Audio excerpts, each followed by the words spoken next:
sebagai anggota DPR, sementara statusnya adalah sebagai tersangka, maka ada kemungkinan proses pemeriksaan KPK terhadapnya tidak bisa leluasa.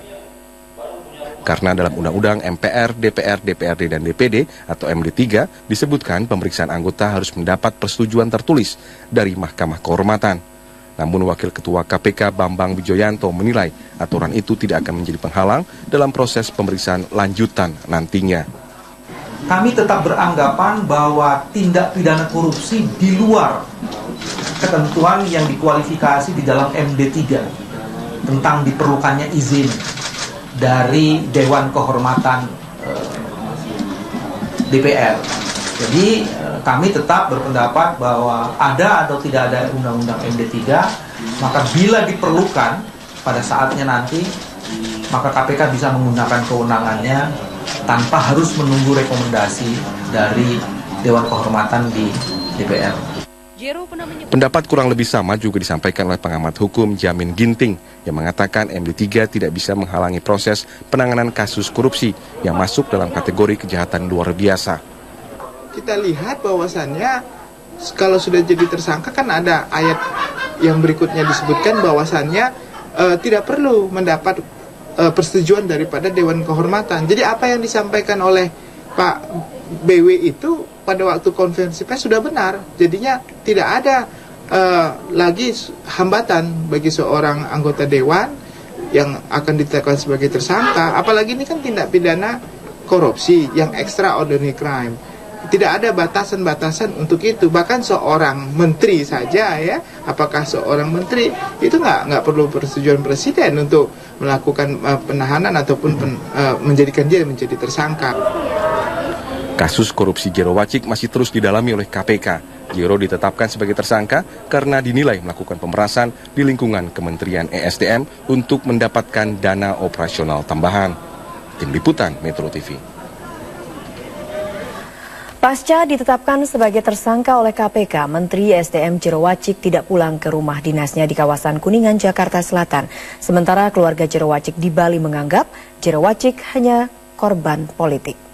Kondisi rumah dinas Menteri SDM Jero Wacik di Jalan Denpasar Raya Kuningan, Jakarta hari ini tampak lengang. Meski demikian, terlihat ada 5 kendaraan roda 4 yang masih terparkir di halaman rumah dinas Jero Wacik. Namun tidak tampak mobil dinas menteri yang biasa digunakan oleh Jero Wacik. Menurut petugas keamanan, Jero Wacik saat ini tidak berada di rumah dinas sejak dirinya ditetapkan sebagai tersangka pada hari Rabu 3 September kemarin. Begitu pula dengan anggota keluarga lainnya termasuk istri Jero Wacik.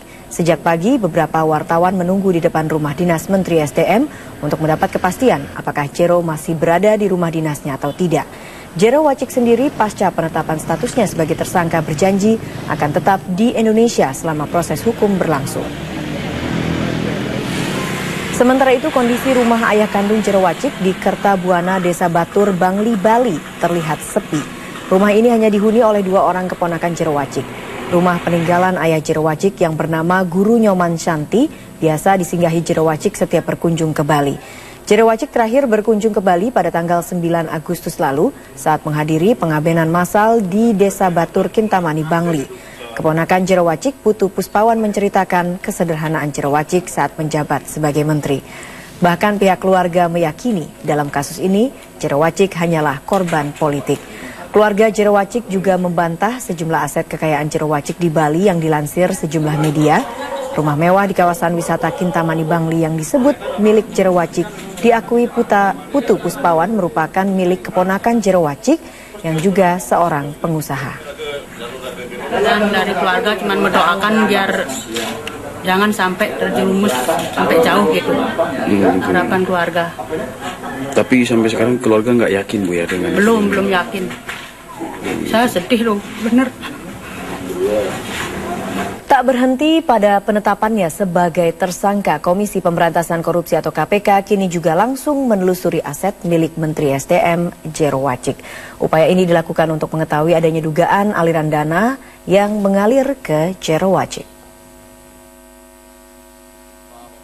Dalam tempo 1 kali 24 jam usai menetapkan Jero Wacik sebagai tersangka, Komisi Pemberantasan Korupsi bersama Pusat Pelaporan dan Analisa Transaksi Keuangan atau PPATK langsung menelusuri transaksi-transaksi mencurigakan yang berkaitan dengan Jero Wacik. Penelusuran aset ini juga merupakan upaya bagi KPK untuk mengembangkan kasus korupsi Jero. Sebab bukan tidak mungkin KPK bisa menjerat Jero dengan pasal tindak pidana pencucian uang.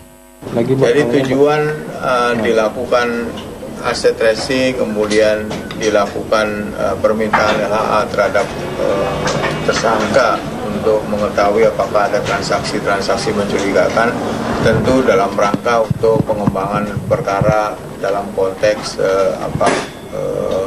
tindak pidana korupsi, apakah juga bisa berkembang ke TPPU ya. Itu biasa dilakukan oleh KPK, tapi sampai hari ini terlalu dini kita kalau menyebut mengarah ke TPPU ya.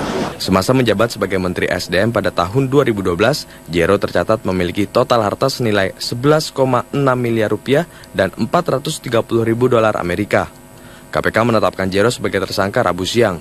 KPK menduga dari hasil korupsinya, Jero menerima uang senilai 9,9 miliar rupiah. Tim Liputan, Metro TV. Pemirsa, penetapan Jero Wacik sebagai tersangka korupsi di Kementerian SDM menuai reaksi dari mantan Ketua Umum Partai Demokrat Anas Urbaningrum dan mantan Ketua Komisi 7 DPR RI Sutan Batugana. Anas kini menjadi terdakwa kasus gratifikasi Hambalang, sementara Sutan Batugana sudah terlebih dahulu ditetapkan sebagai tersangka dalam kasus suap di SKK Migas. Hukum, Anda sudah tahu kan, ini kan KPK yang berproses, yang melihatin kita bagaimana semua. Biarkan sajalah apa yang sudah terjadi. Termasuk saya kan sudah kena pasien juga saya ini kan, ya sudahlah. Kita ikutin aja apa yang nanti yang terjadi. Seperti saya diperiksa, ditanya, kalau ditanya saya jawab, nggak ditanya saya diam gitu aja. Ya mudah-mudahan Pak Jero sabar lah ya kan. Saya mendoakan Pak Jero sabar. Itu biar urusan KPK yang menyelidiki kan, gitu loh. Jadi sudah di sana berproses semua. Jadi saya juga ngomong ini ngeri-ngeri sedap juga saya kan. Ini nggak ada. Ini lagi ngeri-ngeri. Saya tunggu sedapnya dulu. Saya tahu Pak Jero dulu di Demokrat termasuk yang mengganggu saya. Tapi itu urusan politik Demokrat lah. Ada yang mengatakan nanti pada waktunya Pak Jero itu kena karmanya. Saya kira Pak Jero Wacik kan gentleman orangnya kan. Saya kira nggak ada masalah. Beliau kan sudah kasih bikin statement kemarin kan bagus sekali. Saya kira udahlah, jangan dikuyo-kuyo lagi, kasihan kan orang ini kan. Saya kenal Pak Jero orang baik. Kasus yang menjerat Menteri SDM Jero Wacik menambah jumlah politisi Partai Demokrat yang terlibat kasus korupsi. Pengamat politik menilai banyaknya kader Partai Demokrat yang terjerat korupsi adalah bukti kegagalan SBY dalam mengawasi kadernya. Partai Demokrat menolak jika kasus korupsi yang menjerat Jero Wacik yang juga menjabat sebagai Sekretaris Majelis Tinggi Partai Demokrat dikaitkan dengan mekanisme dan struktur partai. Ketua DPP Partai Demokrat Ahsanul Kossasi mengatakan kasus ini merupakan masalah pribadi dan tak ada hubungannya dengan Partai Demokrat. Ahsanul menyatakan partainya akan mengambil langkah tegas pada para kader Demokrat yang tidak lagi memiliki integritas. Lagi kader Demokrat yang kena, tapi bagaimanapun itu kan kejadian atas nama pribadi Pak Jero. Jadi keterkaitannya dengan organisasi ya karena beliau sebagai anggota sebagai kader Partai Demokrat. Tapi intinya semua aktivitas yang dilakukan kader di pemerintahan atau apapun namanya, bila menyangkut hal-hal seperti ini pasti adalah kaitannya dengan pribadi mereka. Tidak ada partai melakukan hal-hal seperti itu, meminta kadernya untuk melakukan hal-hal yang tidak baik tentunya kan. Pengamat politik Gun-Gun Herianto menilai bertambahnya kader Partai Demokrat yang terjerat kasus korupsi adalah bukti kegagalan SBY mengontrol perilaku koruptif kadernya. Ini tentu memiliki dampak buruk ya dan signifikan sebetulnya bagi persepsi halayak, termasuk juga indikator-indikator suksesnya manajemen kontrol ya di internal, terutama terkait dengan bagaimana kader itu harus selalu on the right track, mengikuti fakta integritas yang ditandatangani mereka. Ditetapkannya Jero Wacik sebagai tersangka menambah daftar panjang kader Partai Demokrat yang tersangkut kasus korupsi. Sebelumnya, mantan Bendahara Umum Partai Demokrat M. Nazarudin, mantan Wakil Sekjen Angelina Sondah, mantan Wakil Ketua Dewan Pembina Andi Alfian Malarangeng, dan mantan Ketua Umum Anas Urbaningrum telah dijerat pasal korupsi dan mendekam di balik bui. Tim Liputan, Metro TV. Presiden Susilo Bambang Yudhoyono pada pidato di DPR tanggal 15 Agustus lalu pernah menyatakan bahwa penangkapan sejumlah pejabat negara oleh KPK menunjukkan keseriusannya. Namun pengamat anti korupsi menilai sebaliknya, apalagi ada 3 menteri di kabinet SBY yang tersandung kasus korupsi. Presiden Susilo Bambang Yudhoyono dalam pidato kenegaraan di DPR 15 Agustus lalu mengatakan pemerintahannya serius memberantas korupsi. Salah satu bentuknya adalah tidak ikut campur tangan dalam penanganan kasus korupsi yang melibatkan sejumlah pejabatnya. Pada periode 2004-2014 terdapat 277 pejabat negara, baik pusat maupun daerah, baik eksekutif, legislatif maupun yudikatif yang ditangani KPK terkait dengan tindak pidana korupsi, tidak termasuk perkara yang ditangani oleh Kepolisian Republik Indonesia. Wakil Ketua Umum Partai Demokrat Nur Hayati Assegaf mengklaim langkah pemerintahan SBY ini tidak pernah dilakukan pada era sebelumnya. Mana ada di era siapa ada 3 menteri aktif menjadi tersangka.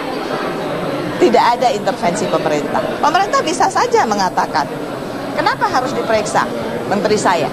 Kalau Presiden berkeinginan. Tetapi karena konsistensi Pak SBY, pemerintahan SBY, sehingga di zaman siapa ada 3 menteri aktif terkena. Ini karena komitmen beliau. Dalam 5 tahun terakhir tercatat ada 3 menteri yang terseret kasus korupsi, yakni Andi Malarangeng, Surya Dharma Ali, dan terakhir Jero Wacik. Andi dan Jero adalah kader Partai Demokrat. Sementara di parlemen sejumlah politisi Demokrat juga sudah ditetapkan sebagai tersangka. Pengamat politik Gun Gun Haryanto melihat ini sebagai ketidakberhasilan Partai Demokrat.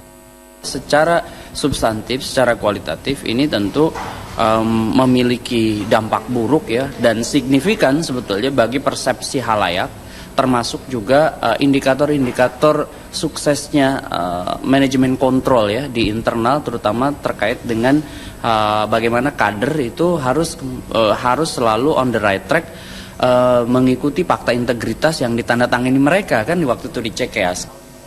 Penilaian lain datang dari Transparansi Internasional Indonesia atau TII. TII menyebut kemajuan proses pemberantasan korupsi di Indonesia berjalan lambat. Ditambahkan TII, dalam hal ini ada 2 sektor yang sulit dibenahi, yaitu korupsi di lingkungan penegak hukum dan korupsi di lingkungan politisi.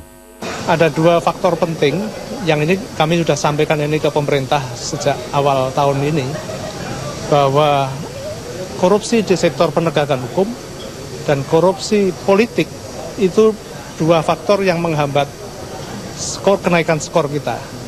Dan kalau ini tidak ditangani secara serius, maka saya khawatir ke depan ini bisa turun skornya atau mungkin stagnan lagi begitu. Berdasar data TII, Indeks Persepsi Korupsi Indonesia tahun lalu mencapai skor 32 dan berada di posisi cukup rendah, yakni 114 dari 177 negara. Di Asia Tenggara, posisi Indonesia berada di bawah negara seperti Singapura, Brunei, Malaysia, Filipina, dan Thailand. Tim Liputan Metro TV.